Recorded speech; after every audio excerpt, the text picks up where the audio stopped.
ತೆಂಗಿನಕಾಯಿಗಳ ಗಾತ್ರ ಸ್ವಲ್ಪ ಚಿಕ್ಕದಾಗಿತ್ತು. ಸರಿಯಾದ ಪೋಷಕಾಂಶಗಳ ಕೊರತೆಯಿತ್ತು.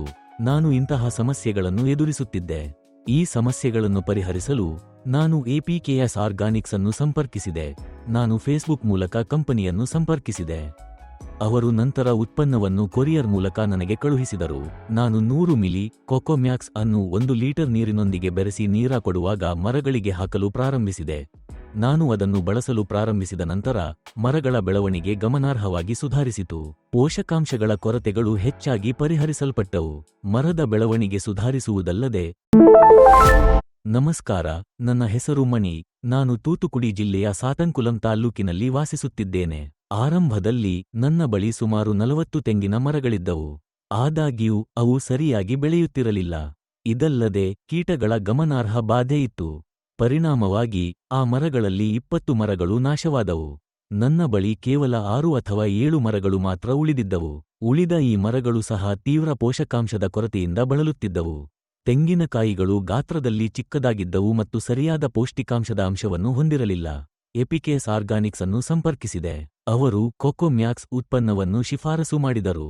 ಈ ಉತ್ಪನ್ನವನ್ನು ಬಳಸುವುದರಿಂದ ಪೋಷಕಾಂಶಗಳ ಕೊರತೆಯನ್ನು ಸರಿಪಡಿಸುತ್ತದೆ ಎಂದು ಅವರು ನನಗೆ ಭರವಸೆ ನೀಡಿದರು. ಇದು ಅಕಾಲಿಕ ಕಾಯಿ ಉದುರುವಿಕೆಯ ಸಮಸ್ಯೆಯನ್ನು ಪರಿಹರಿಸುತ್ತದೆ ಎಂದು ಅವರು ನನಗೆ ತಿಳಿಸಿದರು. ನಂತರ ಅವರು ಕೊರಿಯರ್ ಮೂಲಕ ಉತ್ಪನ್ನವನ್ನು ನನಗೆ ಕಳುಹಿಸಿದರು. ನಾನು ಈ ಉತ್ಪನ್ನವನ್ನು ಖರೀದಿಸಿ 100 ಮಿಲಿ ಕೊಕೊಮ್ಯಾಕ್ಸ್ ಅನ್ನು 1 ಲೀಟರ್ ನೀರಿನೊಂದಿಗೆ ಬೆರೆಸಿ ನೀರಿ ಕೊಡುವಾಗ ಹಾಕಲು ಪ್ರಾರಂಭಿಸಿದೆ.